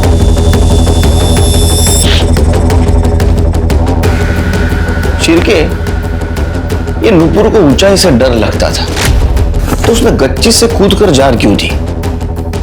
कोई दूसरा तरीका भी ढूंढ लेती। सर ये भी हो सकता है कि किसी ने नुपुर को मजबूर किया। सर सोशल मीडिया पे बड़ी बड़ी बातें लिखना एक बात है, लेकिन सचमुच रेप विक्टिम से शादी करना दूसरी बात है। सर मुझे तो उस नेता पर लगाया हुआ रेप केस भी फ्रॉड लग रहा है। सर मैं बस इसीलिए नहीं चाहता था कि मेरी भाई की शादी उससे हो। सर आपने तो देख लिया, उसने कंप्लेंट कर ही दी। सर आदत है उसकी। तो आपने नुपुर की फैमिली से दहेज नहीं मांगा था, जैसे कि उन्होंने कंप्लेंट की है? मेरी आई बस इतना चाहती थी कि मेरी शादी धूमधाम से हो, लेकिन नुपुर चाहती थी हमारी शादी सिंपल तरीके से हो जाए। सर हर माँ की ख्वाहिश होती है कि उसके बेटे की शादी अच्छे से हो जाए, लेकिन मैं नुपुर और उनके परिवार के हालातों से वाकिफ था, इसलिए मैंने कहा कि जितना तुम अफोर्ड कर सको वैसे करते हैं। और मैंने शादी दहेज के लिए नहीं की। दहेज के लिए तो मैं किसी से भी शादी कर सकता था। नुपुर से शादी में प्यार के लिए कर रहा था, दहेज के लिए नहीं। अरे आप लोगों को तो मेरे बेटे को मेडल देना चाहिए था, मेडल, जिसने ऐसी लड़की को अपनाया, जिसके साथ रेप हुआ था। नेता को ब्लैकमेल करने के लिए उस पर केस चल रहा था। अरे 7 जन्म भी मेरे बेटे जैसा उसको पति नहीं मिलता था। एक मैं ही था जो उसे इंसाफ दिलाने के लिए इतने महीनों तक लड़ता रहा। लेकिन नुपुर के माँ ने तो बताया कि उन्होंने उनकी एफडी तोड़कर तुम लोगों को 15 लाख रुपए दिए। पेपर्स भी है उनके पास। उनकी माँ ने मुझे पैसे देने के लिए एफडी तोड़ी थी या अपने नालायक बेटे हर्ष को पैसे देने के लिए तोड़ी थी? हर्ष? हर्ष का क्या? आप भी पुलिस इंस्पेक्टर हैं, पता लगा सकते हैं। ये प्रॉब्लम तो आने वाली थी शिरके, पता था मुझे। अरे वो भी पुलिस वाला है, तो उसे भी कानून के बारे में पता है। हाँ सर वो तो है, बट फिलहाल अभी करना क्या है? उसके ऊपर ध्यान रखो, फैमिली को रखो। ये फैमिली बहुत चालू दिखती है, खास करके उसका भाई। शिरके, इस केस को समझने के लिए क्राइम सीन को फिर से समझना होगा। एक काम करो, इस नुपुर की हाइट और बॉडी की एक डमी करवाओ। ठीक है सर। आज नीलम कमर्शियल कॉम्प्लेक्स से कूदकर एक लड़की ने सुसाइड कर लिया। आपको बता दें कि ये लड़की खुद भी एक जर्नलिस्ट रह चुकी है, और ये वही लड़की है जो 6 महीने पहले सुर्खियों में बनी हुई थी, नुपुर आप्टे। नुपुर आप्टे ने 6 महीने पहले प्रफुल्ल वैद्य पर रेप का इल्जाम लगाया था। उसके बाद प्रफुल्ल वैद्य ने नुपुर आप्टे पर काउंटर ब्लैकमेलिंग का केस किया, जिसके पश्चात नुपुर आप्टे ने अपना रेप केस वापस ले लिया। कहीं नुपुर आप्टे ने सिस्टम से परेशान होकर अपनी जान तो नहीं ले ली?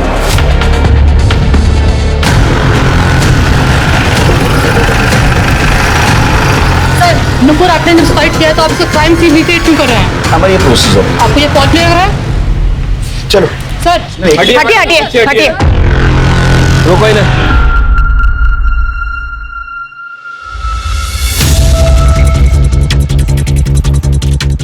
ये फोटो देख रहे हो, इसमें नूपुर का चेहरा जमीन की तरफ, और जनरली ऐसे खुदकुशी के बाद ही होता है।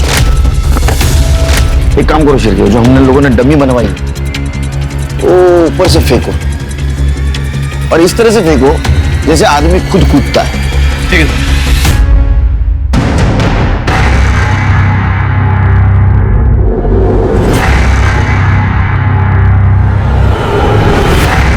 शिरके, डमी को फिर से ऊपर लेके जाओ और इस तरह से फेंको जैसे किसी ने उसको धक्का दिया हो। मुंह तुम्हारी तरफ होना चाहिए।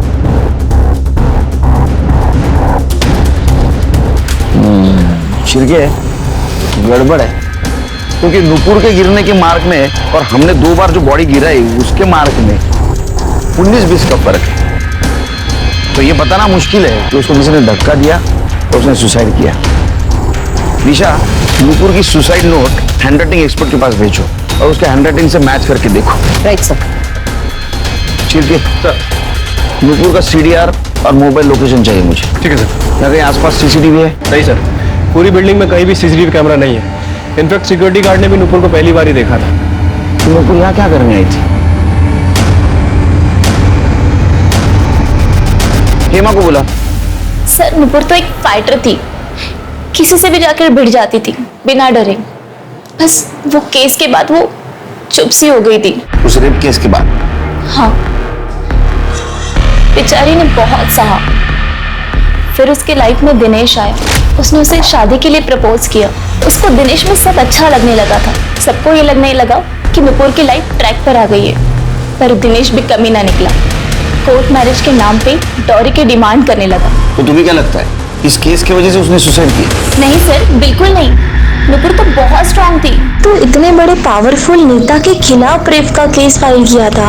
नेता के लगाए हुए काउंटर ब्लैकमेल केस को भी लड़ा उसने। मीडिया अटेंशन, दुनिया भर की गालियां, सब सहा। सर मुझे नहीं लगता नुपुर सुसाइड कर सकती है। तो दिनेश के अलावा कौन उसको तकलीफ दे सकता है? प्रशांत काड़े, वही उसके पीछे पड़ा था। नुपुर का बॉस था वो।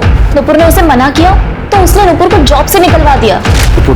तुम्हें तो पता है मैं तुमसे कितना प्यार करता हूँ। प्लीज तुम मेरी बात सर आई एम एंगेज्ड, आपको तो पता ही है। तो क्या हुआ? तोड़ दो सगाई। What's the big deal? Are you mad?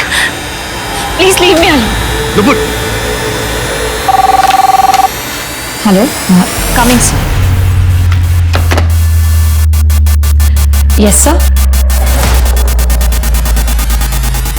ये तुम्हारे आईडी से ईमेल भेजा है ना?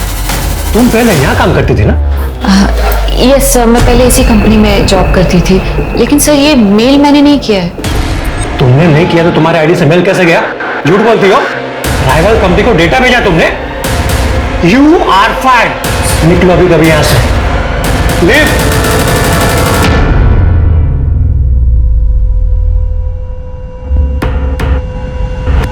सर नुपुर को जॉब की सख्त जरूरत थी।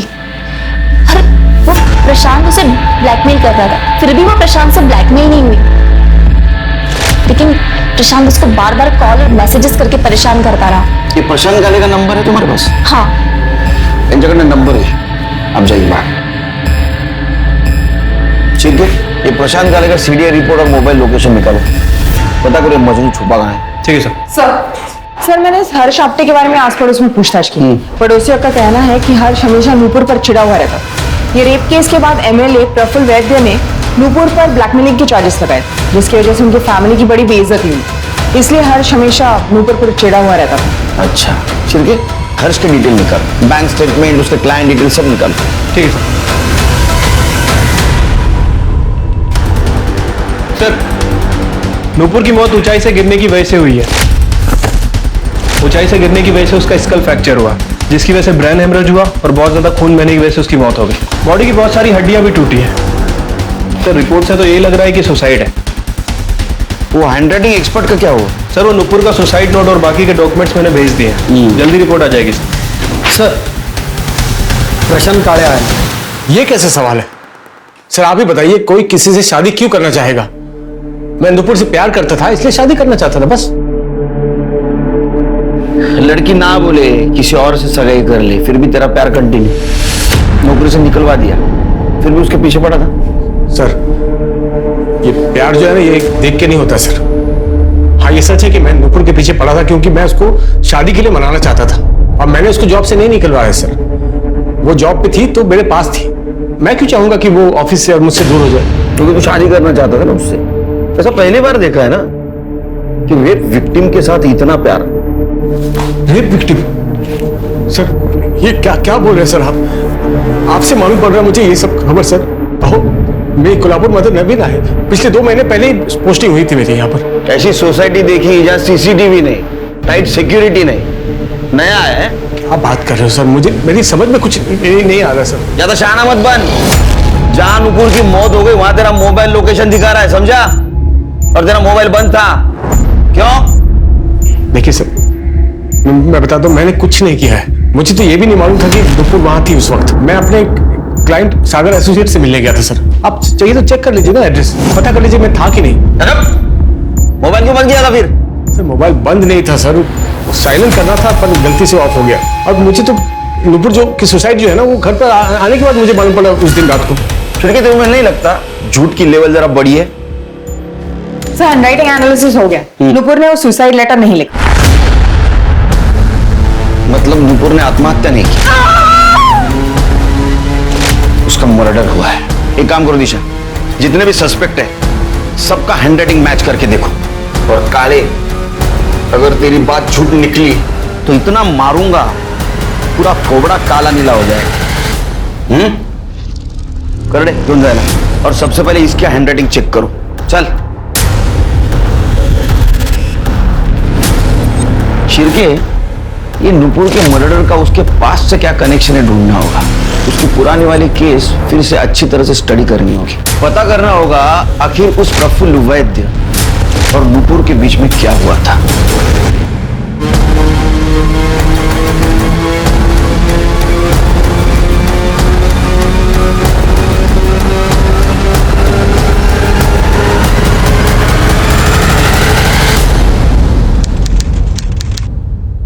वाह नुपुर वाह, खूब छान, अच्छा आर्टिकल है ये।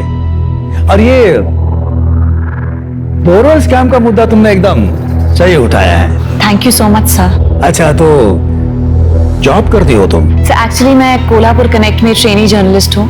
मेरा मास कॉम का फाइनल ईयर चल रहा है, तो ये आर्टिकल उसी का प्रोजेक्ट है सर। सर आपको तो बहुत कुछ मालूम होगा इस स्कैम के बारे में, अगर आप मेरी कुछ मदद कर सकें। अरे क्यों नहीं।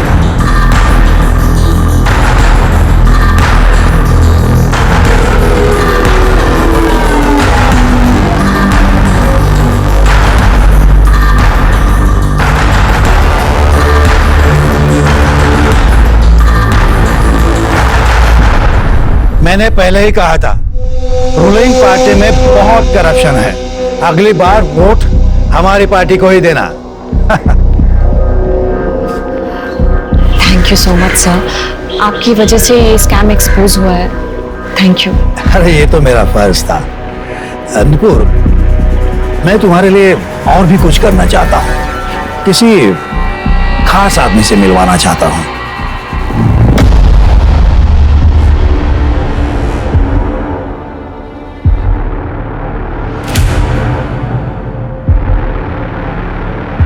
सीसीटीवी की फुटेज चेक की? सर जी हाँ, रेप की कंप्लेंट लिखवानी है। स्मिता आइए संभल। रेप किसने किया आपके साथ? प्रफुल्ल वैद्य। सर मैंने प्रफुल्ल वैद्य का केस स्टडी किया है। सर प्रफुल्ल वैद्य ने नुपुर के ऊपर एक्सटॉर्शन और ब्लैकमेलिंग का केस डाला था, और नुपुर ने कुछ गुंडों से प्रफुल्ल वैद्य को फोन भी करवाया था। सर ऐसा प्रफुल्ल वैद्य का कहना है, उसने फोन रिकॉर्ड भी किया हुआ है सर। अरे बकवास है। एक लड़की पॉलिटिशियन को धमकी देने के लिए गुंडे भेज सकती है क्या? साफ साफ दिखाई दे रहा है झूठा केस है। हाँ सर, वैसे नुपुर को कस्टडी में भी रखा गया था और ये सारा केस मीडिया ने कवर भी किया था। अच्छा ये प्रफुल्ल वैद्य, इसने कब केस फाइल की थी? नुपुर के केस फाइल करने के 1 हफ्ते बाद। हाँ मतलब प्रफुल्ल ने ये काउंटर केस फाइल किया था और ब्लैकमेल में नुपुर को जेल भिजवाया, और बड़ी होशियारी से पूरी दुनिया को ये भी दिखा दिया था कि उसके साथ रेप हुआ था। बहुत शाना ही है प्रफुल्ल। और सर उसके बाद नुपुर ने अपना रेप केस वापस भी ले लिया। क्यों? सर पैसा और क्या, इस प्रफुल्ल ने नुपुर को अच्छा खासा पैसा ऑफर किया होगा और उसने एक्सेप्ट कर लिया होगा। तो तुम्हें क्यों लगता है ये पैसे का चक्कर होगा इसमें? सर आपने हेमा की बात सुनी? सर हेमा के मुताबिक नुपुर बहुत स्ट्रांग लड़की थी, उसे डराना आसान नहीं था। अब सर केस वापस लेने का कारण क्या हो सकता है? या तो फिर पैसा या फिर फैमिली मैटर। पैसे का एंगल मैंने आपको बता दिया है, आप चाहें तो हम उसकी फैमिली से बात कर सकते हैं। नहीं, फैमिली थोड़ी सच बताएगी शेर की। हमें उस पॉलिटिशियन प्रफुल्ल वैद्य के साथ बात करनी होगी और उसको क्रॉस चेक करने के लिए हेमा के साथ बात करनी होगी। नुपुर आप्टे के सुसाइड केस में एक नया ट्विस्ट सामने आया है। नुपुर आप्टे के सुसाइड नोट से नहीं मैच हो रही है उनकी हैंडराइटिंग। ये सारी बातें इस ओर इशारा करती है कि कहीं नुपुर आप्टे का केस मर्डर तो नहीं। जैसा कि हम सभी जानते हैं कि नुपुर की लाइफ बहुत ही ज्यादा स्कैंडलस रही है। नुपुर के मर्डर को सुसाइड दिखाना, ये सारी बातें इस ओर इशारा करती है कि कहीं नुपुर आप्टे फिर से अपना रेप केस रीओपन तो नहीं करवाने वाली थी, या फिर वो किसी और को एक्सपोज तो नहीं करने वाली थी। देखिए ऑफिसर, झूठा केस डाला है उसने मुझ पर। उसे पैसे चाहिए थे मुझसे। मैंने कभी भी उसके साथ कुछ भी गलत नहीं किया, पर मुझे अपने लॉ एंड ऑर्डर पर पूरा भरोसा है सर, इसलिए मैंने उसके अगेंस्ट ब्लैकमेलिंग का केस डाल दिया था, वो भी प्रूफ के साथ। एक बात समझ में नहीं आती, कोई लड़की खुद की इज्जत खुद क्यों उछालेगी, वो भी खुद के ऊपर रेप का झूठा इल्जाम लगा के। सर अब इस बारे में मैं क्या बोलूं? देखिए सर, मैं एक एकदम सीधा साधा आदमी हूँ। लोग प्यार करते हैं मुझसे, वोट भी देते हैं। सर देखिए ना, एक मिनट में, सिर्फ एक मिनट में उस लड़के ने मेरी इज्जत बर्बाद कर दी। सर वो खुद मेरे पास आई थी बोरवेल स्कैम के बारे में इंफॉर्मेशन लेने के लिए। एक तो मदद करो, ऊपर से बदनामी। तब से मैंने फैसला ही कर लिया है, लड़कियों से और औरतों से सिर्फ और सिर्फ पब्लिक प्लेस में ही मिलूंगा, अकेले मिलूंगा ही नहीं। लेकिन सर उसने कहा था कि जब ये घटना घटी रेप की, उस वक्त उसके साथ आप अकेले थे। हाँ सर, मैं था अकेला, लेकिन उसने जो इल्जाम उस पर लगाए हैं वो सब झूठे हैं। नुपुर ने अपना केस भी वापस ले लिया था। सर वो तो नाटक कर रही थी, उसे पता था मैं इनोसेंट हूँ। ठीक है सर।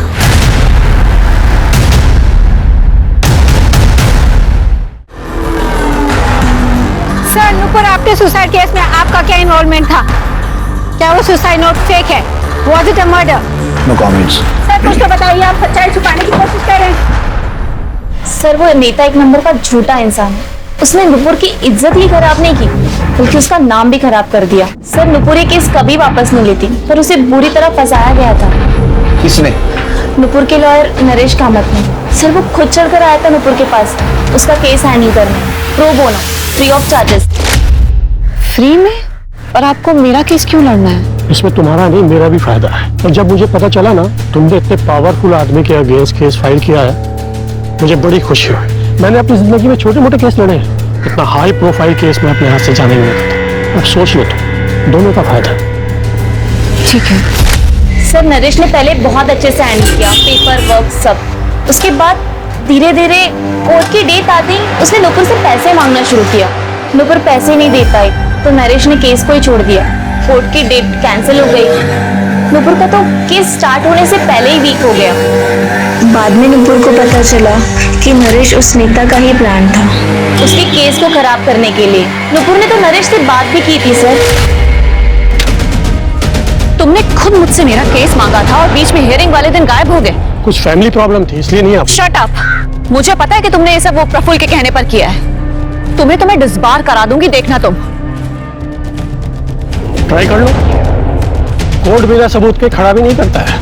सर नुपुर बहुत गुस्सा थी, वो नरेश के खिलाफ सबूत ढूंढने की कोशिश कर रही थी। फिर कहीं से उसे रुपेश सिद्धवानी के बारे में पता चला। वो बहुत बड़ा बिजनेसमैन है, वो प्रफुल्ल वैद्य को फाइनेंस करता था। सर उसी ने नरेश को हायर किया था। फिर नुपुर ने कहीं से एड्रेस निकाला और उसमें मिलने गई थी। हाँ, मेरे पास पक्का प्रूफ है। मुझे प्रफुल्ल ने ही कहा था नरेश को पैसा देने के लिए। मैंने पैसा उसको दिया भी, लेकिन प्रफुल्ल ने मेरे साथ क्या किया? मुझे नगर सेवक का टिकट दिलवाने के बहाने मेरे साथ धोखा किया। दोनों को दोनों चोर हैं साले। देखिए प्रफुल्ल ने हम दोनों के साथ बहुत गलत किया है। अगर आप कोर्ट में उसके खिलाफ गवाही देंगे तो हम दोनों का बदला पूरा हो जाएगा। बिल्कुल, ऐसा ठीक रहेगा। Thank you. और नरेश की तरह रुपेश भी कोर्ट तक नहीं पहुंचा होगा। जी सर, वो तो कभी कोर्ट आया ही नहीं। उसके बाद तो वो जैसे गायब ही हो गया। नुपुर ने उसे ढूंढने की बहुत कोशिश की, फिर उसकी फैमिली और मीडिया इन सब से वो थक चुकी थी। सुरेखा आंटी के अलावा और कोई उसके साथ नहीं था। और उसका भाई? सर हर्ष तो पहले से इस केस फाइल करने के अगेंस्ट था कि इतने बड़े आदमी से क्यों पंगा लेना, और उसकी फैमिली इस कानूनी लड़ाई से परेशान हो चुकी थी। फाइनली नुपुर ने केस वापस ले लिया। पुलिस भी जान के हैरान थी कि नुपुर ने छोटी सी उम्र में क्या कुछ सहा है। धोखे और बदनामी में लिपटी थी नुपुर की मौत की पहेली, और रूपेश सिद्धवानी इस केस की सबसे बड़ी कड़ी बन सकता था। लेकिन पुलिस को इन्वेस्टिगेशन में पता लगा कि रूपेश की कार एक्सीडेंट में मौत हो गई थी, वो भी 5 महीने पहले नुपुर से मिलने के ठीक बाद। अब ये एक्सीडेंट था या कुछ और, कोई बता नहीं सकता। अब पुलिस का शक प्रफुल्ल पर और गहरा हो गया था, क्योंकि उसके पास पावर और पैसा दोनों थे ऐसी घटनाओं को अंजाम देने के लिए। पुलिस ने नुपुर के कॉल एंड लोकेशन डिटेल्स मंगवाए, क्राइम सीन का डंप डेटा मंगवाया, और उनके हाथ एक ऐसी कड़ी लगी जिसकी उन्हें उम्मीद भी नहीं थी। सर हेमा चौहान का फोन कल शाम से बंद है और उसका लास्ट लोकेशन सतारा का है। और सर ये हर्ष आप्टे, ये भी सतारा में है और उसका फोन भी कल शाम से बंद है। Same location same time. कुछ फोन रिकॉर्ड से पता चला इनका अफेयर है? नहीं सर, लेकिन मुझे लगता है नुपुर को इनके अफेयर के बारे में पता चला, इसलिए उन्होंने इसको नुपुर को मार दिया। बेस्ट फ्रेंड और भाई का अफेयर। चिरके सातारा चल। सर हेमा का फोन स्विच ऑन हुआ है, उसका लोकेशन ट्रेस कर सकते हैं। गुड, रास्ता बताती रहना।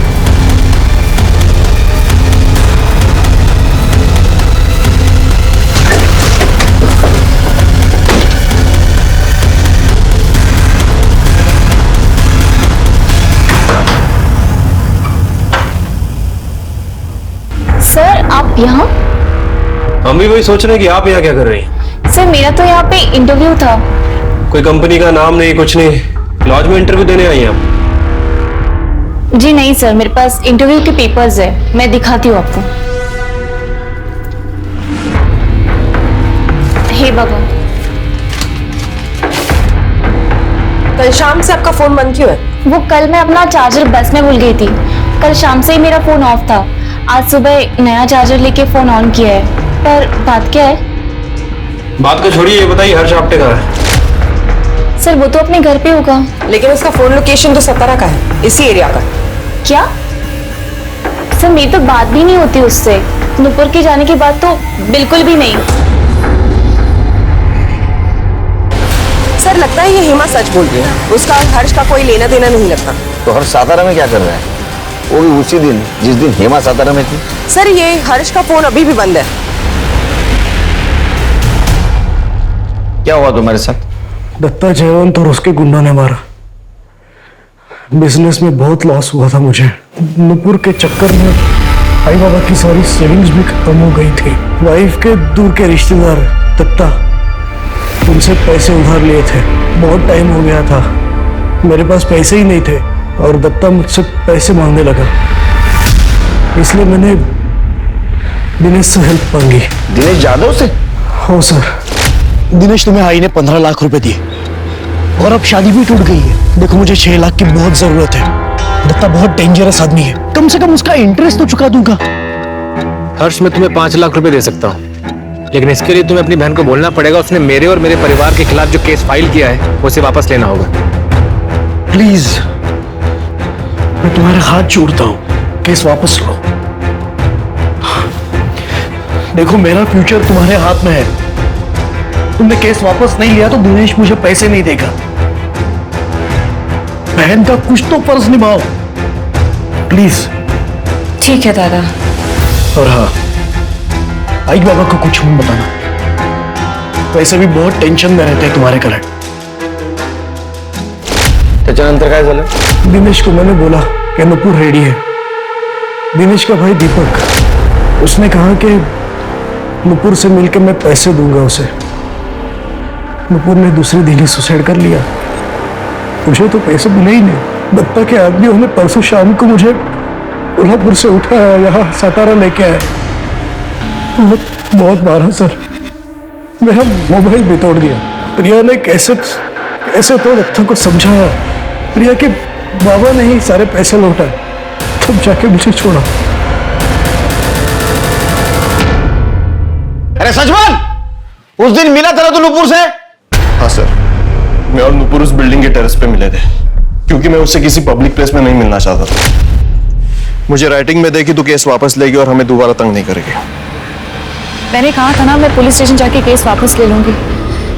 आप मेरे पैसे वापस देने आए हो ना, पैसे वापस दो और जाओ। ऐसा नहीं चलना, मुझे तेरे ऊपर भरोसा ही नहीं है। हमने 15 लाख रुपए दे दिए भरोसा करके, अब हमें हमारे पैसे ही वापस देने में आपको भरोसा चाहिए। देख, जरूरत तेरी है, मुझे राइटिंग में दे, नहीं तो पैसा नहीं मिलेगा। तो मत दो, अभी 2-3 दिन में हजारा पुलिस केस इन्वेस्टिगेट करेगी, तब हमें हमारे 15 लाख रुपए भी मिल जाएंगे और तुम लोगों को दहेज के लिए जेल जाना पड़ेगा, वो अलग। देखना, तेरा ईगो तेरे ऊपर बहुत भारी पड़ेगा। कुछ जास्त बोलते तू। अगर दिमाग ठिकाने में आ जाए तो राइटिंग में दे देना और पैसा लेकर जाना। सर, उसने मेरा दिमाग खराब कर दिया था, इसलिए मैं गुस्से में आकर वहां से निकल गया। सर, नुपुर ने सुसाइड कर लिया, ये तो मुझे दिनेश ने बताया। धक्का दिया ना तूने उसको? नहीं वो सर, वो जिंदा थी जब मैं वहां से निकला। बेवकूफ समझता है हमको? टेरेस पे क्यों मिलने गया? घर पे बुलाता था ना उसको। छिरके, जब तक सच नहीं बोलता मारते रहो इसको। सर, मैंने कुछ नहीं किया, भरोसा। दीपक के हिसाब से वो नुपुर को वहां छोड़कर चला गया था, लेकिन उसका क्राइम सीन पर होना ही उसे सबसे बड़ा सस्पेक्ट बना रहा था। पर जैसे ही डंप डेटा आया, केस का रुख ही पलट गया।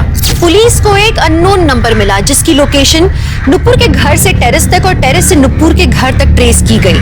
पर ये नंबर न तो पुलिस के रिकॉर्ड्स में था, न नुपुर के कॉल रिकॉर्ड्स में। तो किसका था ये अनजान नंबर? आखिर कौन था उस वक्त नुपुर के साथ? हेलो हेलो हेलो, आवाज इतने कौन बोल रहा है? हेलो हेलो, आवाज इतने आएगी, आवाज आएगी। काय झालं? हाँ, इन्हें कहाँ ले जा रहे? सुनिए तो, हर्ष हर्ष कहाँ ले जा रहे इन्हें? तेरा नंबर था ना वो? हाँ हो साहब। तो बोल, मेरी जॉब चली गई ना, ये ऑफिस का नंबर था तो वो बंद कर दिया, तो नुपुर ने दूसरा नंबर दिया मुझे, वो यूज करता था, पर उसका क्या है सर, नेटवर्क चला जाता था, इसलिए बंद। फिर आज ये चालू करवा दिया। तो उस दिन नुपुर के साथ तू ही गया था ना दीपक से मिलने ऊपर टेरेस पे? हाँ, तू ही गया था ना? क्या हुआ बोल? गया था, वो नुपुर को ऊंचाई से डर लगता था ना, इसलिए वो साथ चलने को बोली थी, इसलिए मैं गया। वो दीपक पैसे दिए भी नहीं चला गया, क्योंकि नुपुर ने उसे लिख के देने से इनकार किया ना सर। उसके बाद सर मुझे बहुत गुस्सा आया, नुपुर को डांटने में गया। अरे तेरी ये जिद, तेरा ये डेढ़ शानापन, इसकी वजह से सब खत्म हुआ। मेरी जॉब चली गई वो प्रफुल्ल की वजह से, वो तेरी आई की जॉब के पीछे पड़ा रहा, पर तुझे क्या है? हमारी सारी सेविंग्स खत्म हो गई, अभी थोड़ा थोड़ा वापस मिलता था, पण तुला ते जमणार नाही। बाबा, मेरा रेप हुआ है, इसमें मेरी गलती कैसे हुई? तुम तो जर्नलिस्ट है, तुम्हें तो हर चीज में ब्रेकिंग न्यूज चाहिए, पब्लिसिटी मांगती है। अरे पूरे शहर में नाक कट चुकी है हमारी, क्योंकि तुझे झुकना जो नहीं आता। सही कहा बाबा, मुझे गलत के आगे झुकना नहीं आता, नहीं कभी झुकूंगी। अरे इससे अच्छा होता कि मुझे पैदा होते ही मार देते आप। गलती हो गई, तब नहीं मारा, अब मार दूंगा। फिर मैंने वहां सुसाइड नोट लिखा और वापस चला आया। अरे बाप है ना तू, बाप है ना? हाँ? शिरके, चार्जशीट दाखिल करो। सर क्या साथ दिया है एक बाप ने एक बेटी का? नुपुर के कई दुश्मन थे और वो उन सब से लगातार लड़ रही थी, लेकिन अगर आपका परिवार ही आपका दुश्मन बन जाए तो आप किससे लड़ेंगे, किससे जीतेंगे? भावनाओं में कभी अंधे मत होइए, सिर्फ बाहर वालों से ही नहीं, घर वालों से भी सतर्क रहिए। अजीत को नुपुर के मर्डर के इल्जाम में गिरफ्तार किया गया। दिनेश और उसके परिवार पर दहेज और मानसिक उत्पीड़न का केस लगा। वहीं एमएलए प्रफुल्ल पर लगा रेप केस रीओपन किया गया। मैं इस बात की आशा करती हूँ कि मरने के बाद ही सही नुपुर को इंसाफ मिले। तो चलिए अब मैं दिव्यांका त्रिपाठी दहिया लेती हूँ आपसे विदा। देखते रहिए क्राइम पेट्रोल, सतर्क, विमेन अगेंस्ट क्राइम। एक औरत पे वार, अब हर औरत का भार। जय हिंद। इस तरह के और भी एपिसोड देखने के लिए हमारे चैनल को सब्सक्राइब करें और बेल आइकन दबाना ना भूलें।